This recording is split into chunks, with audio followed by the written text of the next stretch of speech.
So, originally, I was going to make my next video a discussion vid about Grahatia. But while doing the research for that video, I realized it was probably a good idea to talk about the Crystal Tower, and the Allagans in general, to establish some facts and clear up some misconceptions before we dive into our boy Graha's story. Hello, I'm the Salt Exarch, and today we're taking a deep dive into the lore behind the ancient Allagans. The Allagans were a prosperous, technologically advanced empire that was established in the Third Astral Era. During the Third Astral Era, technological advancements exploded due to a shift away from the heavily faith-based societies, which led to the Second Umbral Calamity. It was during this technological boon that the Allagan Empire would rise. A man named Xande used his intellect and insight to form a society based on the amalgamation of both magic and technology. Xande's mages would incorporate their ethereal knowledge into existing scientific principles, creating the field of aetherial chemistry.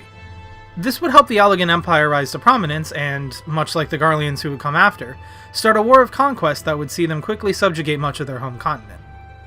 However, unlike the Garleans, the Allagan Empire would be much more successful in conquering their neighboring continents, and would eventually bring the three great continents as a whole under their reign. Once this was accomplished, the Empire's resources were turned and focused on improving the lives of those who lived under the Empire, and they cultivated a peaceful, prosperous society that thrived for generations. It was during this time that the Circus Tower was constructed, as a means to harness the boundless energy of the sun and to power the heart of the Empire. Over time, the Circus Tower would become known as the Crystal Tower, and serve as a beacon of hope to the ancient Allagans. Another one of these scientific efforts was the discovery of the ancient Omega, whose technology was reverse-engineered by the Allagans and served as the basis for many of their advanced machina. The Allagan Empire saw a long, peaceful reign for 3 centuries. However, it was this very prosperity that would lead to their decline. At the height of its opulence and technological advancement, the citizens of Allag lacked the drive they once had. They became complacent and stagnant, satisfied with their technological advancements, and content with letting constructed machina do the hard work as they lounged around in empty pleasure. Birth rates declined, suicide rates skyrocketed, and tensions between the masses and corrupt politicians led to uprisings. It was at this point that a genius mage and technologist named Amon stepped in. He felt the only way to return the Allagan Empire to its former glory was to resurrect the man who founded it, Xande.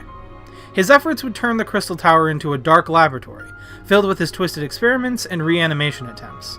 During his experiments, he turned Scylla into the multi-headed dog beast we know her as today, turned the captured rebel General Phlegethon into a mindless slave, and created chimeras and beasts far more sinister than anything the Allagans had created before. His obsessive focus on resurrecting Xande would lead to the sacrifice of countless living subjects, but in the end he would succeed, both in resurrecting Xande and granting the Emperor immortality. Xande, once again taking the reins of his empire, turned his attention back to conquest.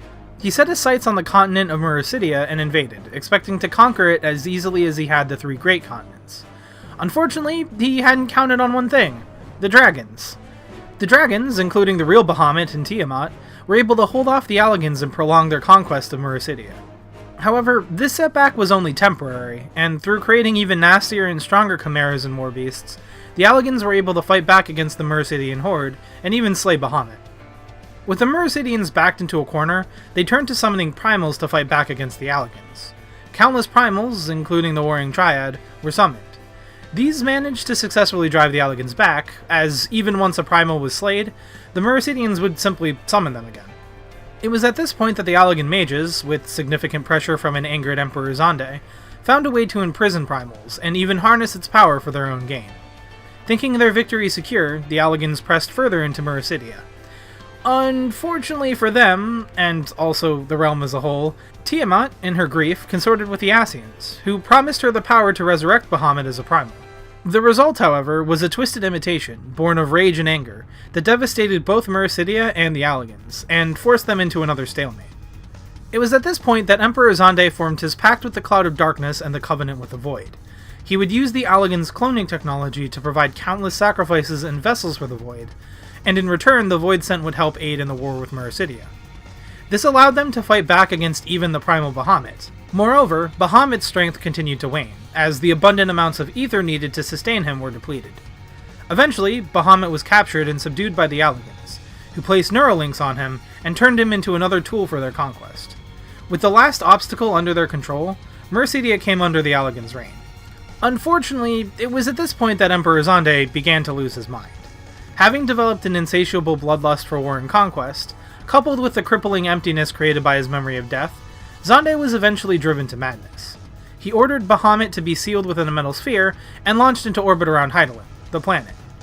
Bahamut's affinity for fire, and its orbit around the planet, would help the sphere capture and channel energy from the sun even better than the Crystal Tower, which sat on its surface. This sphere would become Dalamud, the Lesser Moon, and its purpose forgotten over time. With the energy from Dalamud channeled directly to the Crystal Tower, Emperor Xande would open a gate to the void that would allow the Cloud of Darkness herself to cross over and wreak havoc on the realm, bringing Eorzea and Hydaelyn, the planet, itself to the brink of destruction. Hearing of his plans, Une and Doga, two of Xande's descendants, became appalled at Xande's insane plan, and began efforts to thwart it. They bestowed their wills and spirits to two of their own clones, which were two of many clones created by Amon in his attempts to resurrect Xande. Neither the original Une and Doga, nor his clones, were successful in stopping the beginning phases of Xande's plan. However, Xande's plans would not come to fruition. The sheer amount of energy being channeled to the Crystal Tower would cause the land beneath it to crack, triggering a monumental earthquake that would devastate the realm. The entire Allagan Empire would fall to ruin in only moments, and the tower itself, with Xande still inside, would be buried until the 7th Umbral Calamity would uproot it. As the tower was sinking, Amon, who despite Xande's madness was still his loyal supporter, used the magics within the tower to stop time and put all the inhabitants into a deep slumber. The original Une and Doga were not inside the tower when it was buried, but the clones carrying their wills were, and were sealed within the structure. Presumably somewhere in the Labyrinth of the Ancients, as they were outside the Circus Tower proper, and were thus able to aid the Noah expedition team by unsealing the tower with their royal blood. Because much of the Allagans' technology ran off of power from the Crystal Tower, its absence left the Empire in ruins. Communication, transportation, and machines all ground to a halt. Those living on Az's Law and other structures like it became trapped, with no way to return to the ground and no way to resupply the floating structure. Moreover, a lack of power allowed the dangerous experiments and beasts they contained to break free and start turning on their masters, forcing the remnants of the Empire to abandon the structures. Much of the Allagan population died during the Calamity, but one original heir to the royal line, a descendant of the first Xande, Selena, survived. Using the remnants of Allagan's technology, she transferred her bloodline and knowledge of the tower to a trusted ally, and it was through that bloodline that her boy Graha inherited the Eye of Allag.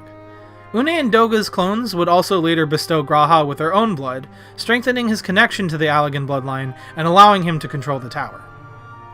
While the Allagan Empire fell more than 5 millennia prior to the beginning of the story, the impact of the Allagans is clear and ever-present. Remnants of their technology have been studied and utilized by both the Garleans and Eorzeans to great effect. The word Icon, while primarily associated with the Garleans, was actually originally the Allagans' name for primals, and lore-wise, Eorzea's Gil coin comes from the Allagan Empire as well. Also, many of the driving plot points behind Final Fantasy XIV's story have something to do with the Allagans. The 7th Umbral Calamity itself was pretty much caused by the Allagans imprisoning the primal Bahamut in Dalamud. In A Realm Reborn, Gaius' Ultima weapon was an Allagan weapon and was a big threat to Eorzea. In Heaven's Ward, a big part of the conflict was confronting the Archbishop Thordan on Az's Law. And Shadowbringer's storyline brings the Crystal Tower back into focus. While Stormblood didn't have any specific Allagan influence, it could be argued that much of the conflict with Omega was directly caused by Cid and the Scions mistaking the ancient AI as an Allagan relic and awakening it. So that maybe half counts. Another artifact that crops up a lot, at least in regards to gameplay and gearing, is the various Allagan tomestones. These are described as solid-state memory drives that contain a library's worth of information about the past. They're seen as precious both to scholars looking to unlock their secrets, as well as to rich people who just want to collect them to flex on everyone, hence why they can often be traded as currency. I was honestly expecting to have a spoiler section where I talk about things we learn about the Allagan Empire or the Crystal Tower in Shadowbringers, but surprisingly, we really didn't learn that much. I guess minor spoilers here, but the Crystarium probably gets its power directly from the Crystal Tower, which was already established as having originally been a solar power source, and its ability to open a rift between worlds is literally how Xande was planning on opening a rift between the Source and the Void, which was originally a reflection that was overrun by darkness. Everything else I can mention about Shadowbringer's story is really better saved for a video on the Crystal X arc, so I think I'm going to end it here.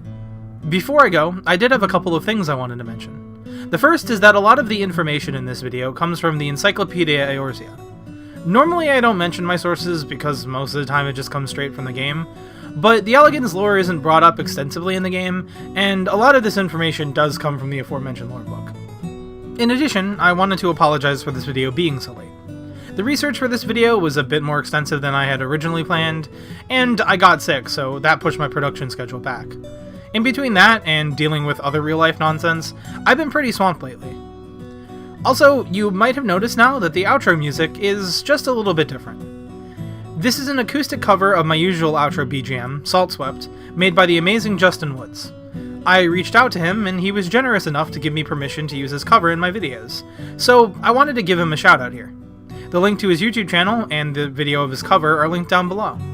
He does other Final Fantasy XIV music, as well as music from other video games and more, so be sure to check him out. Anyway, I hope you guys enjoyed the video. If you did, be sure to leave a like, leave any questions, suggestions, or comments down below, and subscribe if you want more Final Fantasy XIV lore content from me. As always, thank you guys for watching, and I'll see you all in the next one. Peace out.